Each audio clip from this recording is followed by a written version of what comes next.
Guys welcome back to my football world. जी हाँ, एक और बार स्वागत है आप सभी का मेरे इस यूट्यूब चैनल में। तो इस वीडियो में हम बात करने वाले हैं जितनी भी हियर वी गो डील्स यानी कि डन डील्स जो हो चुके हैं पिछले 2-3 दिनों में, जो कि कंफर्म किए जा चुके हैं बाय फैब्रिजियो रोमानो। बिल्कुल, तो हम सारे ट्रांसफर्स के बारे में बात करने वाले जो कि डन हो चुके हैं, और साथ ही साथ हम कुछ बात करने वाले जो पिछले 2-3 दिनों में जो फ्रेंडली मैचेस हुए हैं, जैसे कि मैनचेस्टर यूनाइटेड वर्सेस लिवरपूल का एक मैच हुआ था जो कि एक कप मैच था, जो कि शायद बैंकॉक नाम का कुछ ऐसा कप था या फिर कुछ ऐसा, मुझे याद नहीं आ रहा। वो कप मैच जो था उसके बारे में हम बात करेंगे, और साथ ही साथ हम बात करेंगे थोड़े मोड़े स्पर्स वाले मैच के बारे में जो कि एक कोरियन और लीग स्टार्स टीम के साथ हुआ था सियोल में। और साथ ही साथ फिर एक और बात करने वाले जो कल रात में जो मैच हुआ था FC बार्सिलोना वर्सेस ओलोट, बिल्कुल जो एक कैटलूनियन क्लब है, स्मॉल क्लब है, उनके साथ उनका एक फ्रेंडली मैच हुआ था, उसके बारे में भी हम बात करेंगे। इस वीडियो को स्टार्ट करने से पहले अगर आपको ये वीडियो अच्छा लगे तो please do like share and subscribe the channel. तो चलिए स्टार्ट करते हैं अपने इस वीडियो को बिना टाइम वेस्ट किए। तो सबसे पहले हम बात करने वाले सारे हियर वी गो डील्स के बारे में जो कि डन डील्स हो चुके हैं। तो सबसे पहला डील जो कि डन हो चुका है और कंफर्म किया गया है बाय फैब्रिजियो रोमानो, वो है FC बार्सिलोना का। बिल्कुल, रफीनिया टू FC बार्सिलोना। जी हाँ, मैंने जितनी भी पिछले अपने वीडियोस बनाए थे FC बार्सिलोना से रिलेटेड, मैंने सब में यही चीज़ कहा है कि Raphinha to Barcelona is a done deal. मैंने हर बार कहा है ये बात, और वो होता हुआ दिख चुका है हमें। बिल्कुल, फैब्रिजियो रोमानो ने कंफर्म कर दिया है कि हियर वी गो जो है वो हो चुका है कि रफीनिया जो है वो बार्सिलोना आ रहा है, और वो आ चुके हैं। कल ही शायद न्यूज़ आए थे और कल ही कुछ रिपोर्ट्स आई थी जिसमें फोटोज़ भी थे कि बार्सिलोना में जो है रफीनिया लैंड कर चुके हैं। और इसकी जो फाइनल ट्रांसफ़र फ़ी है वो 58+7 मिलियन यूरोज़ में जो वेरिएबल्स में देने हैं, उस हिसाब से इसे फाइनलाइज़ किया गया है बार्सिलोना की तरफ से। और साथ ही साथ एक बहुत ही अच्छी चीज़ है इस ट्रांसफ़र फ़ी की कि हमें जो है ये पैसा एक साथ नहीं देना होगा बार्सिलोना को, बिल्कुल इंस्टॉलमेंट्स में हम ये पैसा देंगे। तो ये एक बहुत ही अच्छी डील है गिवन बार्सिलोना की सिचुएशन, फाइनेंशियल सिचुएशन के जैसे, जो कि अभी थोड़ी सी सुधर रही है उन्होंने जितने भी अपने इकोनॉमिक लीवर्स को एक्टिवेट करने के बाद। तो ये थी पहली हियर वी गो जो कि हुआ है कि Raphinha to FC Barcelona is a done deal. 58+7 million euros के ट्रांसफ़र फ़ी पर ये फिक्स्ड हो चुका है। और जो अगला हेयर वी गो है वो दोनों के दोनों जो बाकी हेयर वी गो हुए हैं फैब्रिजियो रोमानो की तरफ से, वो है स्टर्लिंग टू चेल्सी और कुलिबेली टू चेल्सी, यानी कि दोनों के दोनों ट्रांसफर्स जो है वो चेल्सी के लिए हुए हैं, और ये बहुत ही अच्छी ट्रांसफर्स है चेल्सी के लिए। बिल्कुल, स्टर्लिंग टू चेल्सी हो चुका है, एक लगभग एक क्लोज टू 40 मिलियन यूरोज़ का जो है वो ट्रांसफ़र फ़ी जो है वो फिक्स्ड हुआ है मैनचेस्टर सिटी के साथ। और ये चेल्सी के लिए एक बहुत ही अच्छी डील है क्योंकि उन्हें एक विंगर चाहिए था, एक एक्सपीरियंस्ड विंगर, एक इंग्लिश विंगर, बहुत ही बेहतरीन प्लेयर को जो है चेल्सी ने साइन किया, यानी कि स्टर्लिंग टू चेल्सी जो है वो डन डील हो चुका है। और साथ ही साथ चेल्सी ने एक और खिलाड़ी को साइन किया, बिल्कुल एक सेंटर बैक, एक strong centre back, 30 years of age, Kalidou Koulibaly, जो कि आते हुए दिख रहा है हमें नेपोली की तरफ से, और वो भी डन डील हो चुका है, वो डन एंड डस्टेड हो चुका है। पर्सनल टर्म्स जो है वो अग्री कर चुकी है चेल्सी इनके साथ। और कोलिबेली का भी ट्रांसफ़र फ़ी जो है वो 40 मिलियन यूरोज़ होने वाला है, जो कि नेपोली से चेल्सी आने वाले हैं एक 40 मिलियन यूरो के ट्रांसफ़र फ़ी पर। तो ये भी एक बहुत ही अच्छी डील है क्योंकि क्रिस्टियनसन और एंटोनियो रुडीजियर के जाने के बाद इनके पास सेंटर बैक जो होल था उसे प्लग करने की कोशिश की है कोलिबेली के लाने के बाद, लेकिन अभी भी चेल्सी को सेंटर बैक्स चाहिए। बिल्कुल, तो अभी तो पिछले कुछ 2-3 दिनों में केवल यही 3 डील्स जो है, ये 3 ट्रांसफ़र जो है वो डन हो चुके हैं पूरी तरीके से। एक रफीनिया टू FC बार्सिलोना, और बाकी दोनों के दोनों जो चेल्सी है उन्होंने अच्छी साइनिंग्स की है स्टर्लिंग और कोलिबेली को लेकर के। तो गाइस, ये थी सारी की सारी ट्रांसफ़र न्यूज़ जो कि डन हो चुकी है, बिल्कुल डन हो चुकी है ये सारी की सारी ट्रांसफर्स न्यूज़। और अब हम चलते हैं अपने अगले टॉपिक पर। तो गाइस, अब हम चलते हैं अपने अगले टॉपिक पर, जो कि हम बात करने वाले हैं जो प्री सीजन मैचेस जो हुए हैं अभी। बिल्कुल, सबसे पहले तो हम मैचेस में बात करेंगे लिवरपूल वर्सेस मैनचेस्टर यूनाइटेड वाले मैच के बारे में, जो कि एक फ्रेंडली मैच था, लेकिन इस फ्रेंडली मैच के साथ एक कप जुड़ा हुआ था। बिल्कुल, एक बैंकॉक सेंचुरी कप नाम का ये कप था जिसके लिए ये दोनों टीम्स जो है वो खेल रही थी ये match, Liverpool versus Manchester United. और एरिक टेन हैग, जी हाँ, एरिक टेन हैग जो थे वो थे मैनेजर जो कि मैनेज कर रहे थे मैनचेस्टर यूनाइटेड को। तो एक नए मैनेजर, नया मैच, पहला मैच जो है वो जीता मैनचेस्टर यूनाइटेड ने। 4-0 की विक्ट्री जो है वो लिवरपूल के अगेंस्ट ली है, और वो 4-0 मतलब समझ सकते हैं कि मैनचेस्टर यूनाइटेड जो कि कितनी मतलब कुत्ते जैसा हार रही थी प्रीमियर लीग में पिछले सीजन। एरिक टेन हैग आए और ज़्यादा कुछ साइनिंग्स नहीं है, मेरे से कोई नई साइनिंग्स नहीं थी इनफैक्ट इस टीम में, आपको वही प्लेयर्स दिखेंगे इसमें, लेकिन फिर भी 4-0 की विक्ट्री। लेकिन फिर भी मैं एक बात क्लियर कर दूं यहाँ पर कि ये बड़े 4-0 की विक्ट्री है, तो क्या पता बहुत लोग होंगे जो ओवर हाइप कर रहे होंगे इसे कि लिवरपूल को 4-0 हरा दिया है मैनचेस्टर यूनाइटेड ने। एरिक टेन हैग आए और तुरंत ही हमें जो है है वो रिजल्ट्स देखने मिल गए। लेकिन मैं बता दूं ऐसा कुछ होने वाला है नहीं, क्योंकि ये जो है ये सिर्फ एक फ्रेंडली मैच था, एक उतना बड़ा मैच ये था नहीं। लेकिन अगले सीज़न अभी भी वक्त लगने वाला है यूनाइटेड को। तो चलिए सबसे पहले हम देखने वाले हैं कि किस तरीके से लाइनअप को जो है, स्टार्टिंग लाइनअप जो है उसे डिज़ाइन किया था, उसे जो इम्प्लीमेंट किया था एरिक टेन हैग ने। देखिए अगर हम मैनचेस्टर यूनाइटेड की लाइनअप की तरफ अगर नज़र डालते हैं तो आपको दिखेंगे एक 4-2-3-1 की फॉर्मेशन में, आपको स्क्रीन में भी दिख रहा होगा। बिल्कुल एंथनी मार्शियल जो है नंबर 9 की जर्सी लेकर के अप टॉप स्ट्राइक करते। बिल्कुल क्रिस्टियानो रोनाल्डो जो थे वो कुछ पर्सनल इश्यूज़ की चलते जो है वो नहीं ज्वाइन कर पाए थे टीम को, और प्री सीजन में जो ट्रेनिंग सेशंस थे उसे भी ज्वाइन नहीं कर पाए थे। तो अप टॉप हमें एंथनी मार्शियल दिखेंगे, उसके पीछे ब्रूनो फर्नांडिस, जेडन सैंचो और मार्कस रैशफोर्ड और जेडन सैंचो का बहुत ही अच्छा रोल था। वो अपने पेस को बहुत अच्छी तरीके से यूज़ कर रहे थे विंग्स में, और एक प्ले मेकर का रोल जो है वो निभा रहे थे ब्रूनो फर्नांडिस। साथ ही साथ दो मिडफील्डर्स जो कि होल्डिंग डबल पिवट जिसे कहते हैं, मैकफ्रेड की जोड़ी पिछले सीजन भी वो इम्प्लीमेंट कर रहे थे, इसे रैल्फ रैगनिक भी, लेकिन वो काम नहीं कर रहे थे। यहाँ पर काम किया है मैकफ्रेड ने। बिल्कुल फ्रेड ने एक गोल भी स्कोर किया और मैकटोमिनाई ने भी बहुत ही अच्छी तरीके से काम किया। साथ ही साथ अगर आप बैक फोर की तरफ नज़र डालें तो कोई चेंज नहीं है, पिछले सीजन भी यही होने वाला था। यहाँ पर एक फ्रेंडली मैच में भी एरिक टेन हैग ने यही बैक फोर लगाया। Luke Shaw as a left back, दो सेंटर बैक्स में आपको विक्टर लिंडेलॉफ और राफेल वरान देखने को मिलेंगे, और राइट बैक की तरफ डियोगो डैलो, और साथ ही साथ गोलकीपिंग पोजीशन में आपको डेविड डे हिया देखने को मिलेंगे। तो कुछ चेंज नहीं है, लगभग एक फर्स्ट टीम जो है वो उतारा था एरिक टेन हैग ने, और इसके बाद बहुत सारे चेंजेस भी हुए, बहुत सारे सब्स्टिट्यूशंस हुए, जो कि एक फ्रेंडली मैच में अक्सर होता है। लगभग एक प्लेइंग 11 ही चेंज कर दिया जाता है, फिर एक नया प्लेइंग 11 आता है। और जो गोल्स भी स्कोर किए हैं मैनचेस्टर यूनाइटेड ने, बहुत ही अच्छी तरीके से गोल्स स्कोर किए हैं। बिल्कुल जो सबसे पहला गोल आया था वो 12वें मिनट में ही जेडन सैंचो का एक बेहतरीन गोल आया था।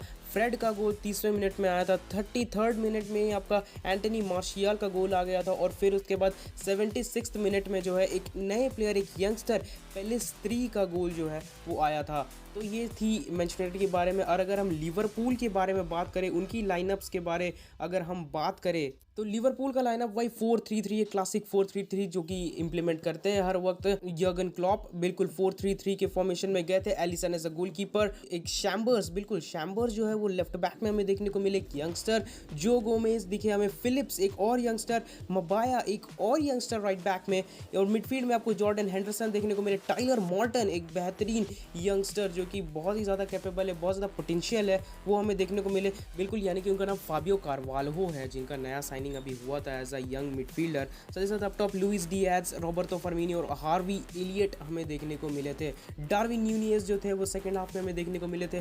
मोहम्मद सालाह भी जो है उनकी भी एंट्री देखने को मिली थी। नेबी केइता आए थे, थियागो अल्कांतारा, फबिनियो, तो सभी के सभी प्लेयर जो है वो सेकंड हाफ में आए थे, लेकिन एक भी गोल स्कोर नहीं कर पाई लिवरपूल, और 4-0 जो है वो मैनचेस्टर यूनाइटेड ने हराया। एक्चुअली मैंने ये मैच देखा नहीं था, तो उसका उतना जैसे मैंने जो है एनालिसिस नहीं किया इस मैच का। एक्चुअली मैं कुछ बिजी था, इसीलिए ये जो ओवरऑल जो हुआ था इस मैच में, क्या क्या हुआ था, क्या लाइनअप्स थी, क्या जो स्टैट्स थे, वो भी मैंने आपको दिखाया है। जो अगला फ्रेंडली हुआ था, बिल्कुल जो कि कल ही रात में हुआ था, वो मैच FC बार्सिलोना वर्सेस ओलॉट का ये मैच था, जो कि मैंने थोड़ा मोड़ा देखा, उतना कुछ ब्रीफ से मैंने ये मैच नहीं देखा है। तो इसके बारे में भी हम कुछ बात करेंगे, बिल्कुल बात करेंगे इस मैच के बारे में भी। ये मैच जो है एक 1-1 ड्रॉ खेला गया था FC बार्सिलोना और ओलॉट की तरफ से। बिल्कुल बहुत सारे नए प्लेयर्स को जो है वो मौका दिया था। शावी हर्नांडेस ने अपने स्टार्टिंग 11 में अगर आप देखें तो 4-3-3 के ही क्लासिक फॉर्मेशन के साथ गए थे। अगर आप पीछे देखें तो बिल्कुल वेले एक नए प्लेयर जो कि लेफ्ट बैक है, मैंने इनके बारे में उतना सुना नहीं था, और इनफैक्ट मैंने सुना ही नहीं था पिछले सीजन तक। तो यहाँ पर हमें देखने को मिले वेले एज ए लेफ्ट बैक, साथ ही साथ हमें देखने को मिले कासास, बिल्कुल अर्नाउ कासास एक और सेंटर बैक जो है, इनका भी नाम मैंने नहीं सुना था, वो भी हमें देखने को मिले स्टार्टिंग 11 में। साथ ही साथ मीका मार्मोल हमें देखने को मिले एज अ सेंटर बैक, और राइट बैक में सर्जिनियो डेस्ट, और गोलकीपर मार्क-आंद्रे ter Stegen जिन्हें कल कैप्टन्स आर्म बैंड भी दिया गया था। साथ साथ अगर आप मिडफील्ड की बात करें तो पाब्लो तोर्रे, बिल्कुल ये खिलाड़ी जो है हमें देखने को मिले, एक बहुत ही इंपॉर्टेंट प्लेयर, एक बहुत ही पोटेंशियल वाले यंगस्टर मैकलिस्टर जो कि हमारे नए साइनिंग थे इस समर ट्रांसफ़र विंडो के, उनको हमें देखने को मिला। बहुत ही बेहतरीन प्ले नमिक्स कर रहे थे, पासेस बहुत ही अच्छी डाल रहे थे, ड्रिबलिंग स्किल्स थे इनके पास, सेट पीस में बहुत ही अच्छा काम कर रहे थे। पाब्लो तोरे बहुत ही मज़ा आया इन्हें देखने के लिए। फिर साथ ही साथ फ्रैंक कैसिए एक और नए साइनिंग जो कि हमें देखने को मिले इस मैच में, अपने फिजिकलिटी से बहुत ही बेहतरीन तरीके से काम किया उन्होंने, जो कि एक पॉइंट था जो मैंने ट्विटर में भी बहुत ज़्यादा उसे हाइप होते हुए देखा, जहाँ पर कैसिए ने 2-3 मिनट के अंदर ही 2 बार बहुत ही बेहतरीन तरीके से फिजिकलिटी को यूज़ करके बॉल रिट्रीव किया था। तो वहाँ पर फ्रैंक कैसिए बहुत ही बेहतरीन काम करते हुए दिखे। साथ ही साथ हमें एक होल्डिंग मिडफील्डर जो कि शावी यूज़ करना चाह रहे थे, निको को एज अ सिंगल पिवट, वो बिस्किट्स वाला रोल में एज ए लोन पिवट, वहाँ पर निको गोंजालेज हमें देखने को मिले। और अप टॉप 3 जो फ्रंट ट्रायो थी बार्सिलोना की, आपडे बिल्कुल आपडे हमें देखने को मिले एज ए लेफ्ट विंगर में, और साथ ही साथ पियरे एमरिक ऑबामेयांग जिन्होंने कल एक गोल भी स्कोर किया था, और कमाल का गोल स्कोर किया था उन्होंने, बिल्कुल पूरी तरीके से पीछे से आकर के उन्होंने कमाल का मतलब एक बहुत ही अच्छा शॉट लिया उन्होंने, गोलकीपर को पूरी तरीके से बीट किया। और साथ ही साथ Ilias Akhomach as a right winger हमें देखने को मिले।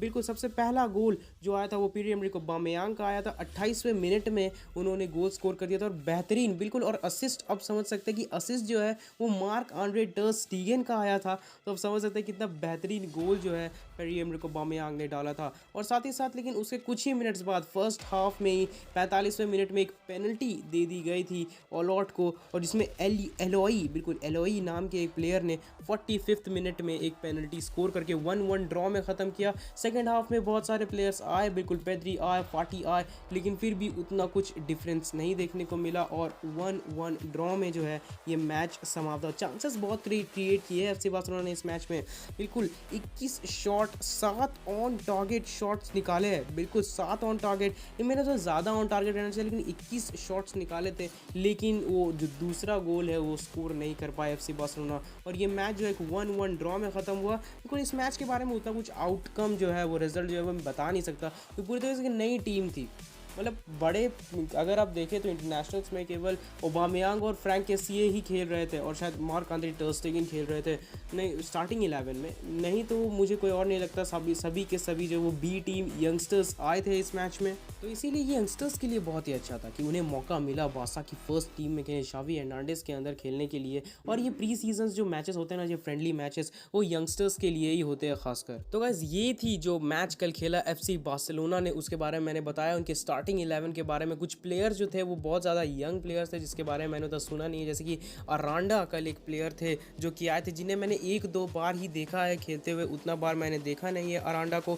जैसे मिरालेम जैनिच को यूज़ किया एज अ पिवट, जो कि एज ए लोन पिवट निको गोंजालेज से सब्स्टिट्यूट किया था सेकेंड हाफ में शावी ने। एलेक्स कोयाडो को मौका मिला, अंसु फाटी और पेद्री बिल्कुल वो दोनों तो आए ही थे, फैबियो ब्लैंको को भी चांस दिया, एलेजांद्रो बार्डे, चैडी रियाड भी आए थे, अरांडा, और साथ ही साथ MC टोरेस भी आए थे, इनियाकी पेना को भी मौका दिया था एज अ गोलकीपर में। तो शावी ने अच्छे खासे यंगस्टर्स को यूज़ किया, इनफैक्ट सारे यंगस्टर्स को इन्होंने यूज़ कर लिया है अपने इस प्री सीजन फ्रेंडली मैच में। तो यार एक और मैच था जो कि Tottenham Hotspurs versus Korean league 11 के बीच में खेला गया था। वो मैच मैंने देखा नहीं, उतना ज़्यादा इंटरेस्टिंग मुझे लगा नहीं, लेकिन वो एक हाई स्कोरिंग मैच था। अगर मैंने उसका जो रिजल्ट है जो मैंने देखा, 6-3 की विक्ट्री जो है वो टॉटेनहम हॉटस्पर्स को मिली, जो कि सियोल में जाकर के उन्होंने खेला था। एक हाई स्कोरिंग मैच, बिल्कुल कोरियन टीम बिल्कुल भी पीछे नहीं हट रही थी।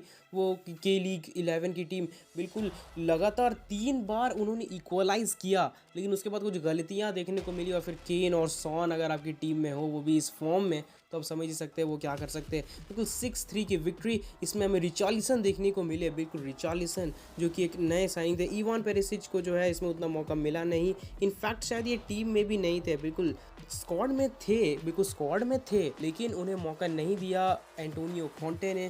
बिल्कुल बहुत ही अच्छी तरीके से जो है अपनी टीम को यूटिलाइज़ किया है एंटोनियो कॉन्टे ने। एरिक डायर 30वें मिनट में कमाल का लॉन्ग रेंज स्कोर किया, फिर उसके बाद एक ओन गोल ही आ गया था, फिर हैरी केन की तरफ से 2 गोल्स और सॉन की तरफ से 2 गोल्स हमें देखने को मिले। साथ ही साथ 3 बार इक्वलाइज भी किया कोरियन ऑल लीग टीम ने, लेकिन उसके बाद कुछ कर नहीं पाए केन और सॉन के उस तूफान का। तो उतना हम बात नहीं करेंगे इस टॉटेनहम वाले मैच के बारे में, क्योंकि मैंने देखा नहीं था। इनफैक्ट इतना ज़्यादा मुझे तो मालूम भी नहीं था कि ये मैच हो रहा है। सिर्फ सिर्फ कुछ कहीं पर मैंने ये न्यूज़ पढ़ा था कि मैच होने वाला है, इसीलिए मैंने एक छोटी सी न्यूज़ दे दी कि वो एक 6-3 विक्ट्री थी टॉटनहम हॉटस्पर्स के बारे में, केवल इतना बताने के लिए कि आपको पता चले कि हॉटस्पर्स ने जो है एक फ्रेंडली मैच खेला था सियोल में जाकर के और एक 6-3 की विक्ट्री वहां से क्लिंच की है। तो गाइस ये थी सारी की सारी ट्रांसफर डील्स जो कि डन हो चुके हैं एफसी बार्सिलोना और चेल्सी के लिए मैंने बताया, और किसी बड़ी टीम का उतना कुछ डन डील्स हुए नहीं है अभी जो कि फैब्रिज़ियो रोमानो ने कंफर्म किया हो, तो कुछ उसके बारे में न्यूज़ नहीं था, केवल बार्सिलोना और चेल्सी के लिए न्यूज़ थी जो मैंने दे दी है आप लोगों को। और साथ ही साथ प्री सीजन जो है वो फ्रेंडलीज जो हुए थे उसके बारे में भी मैंने आपको बता दिया है।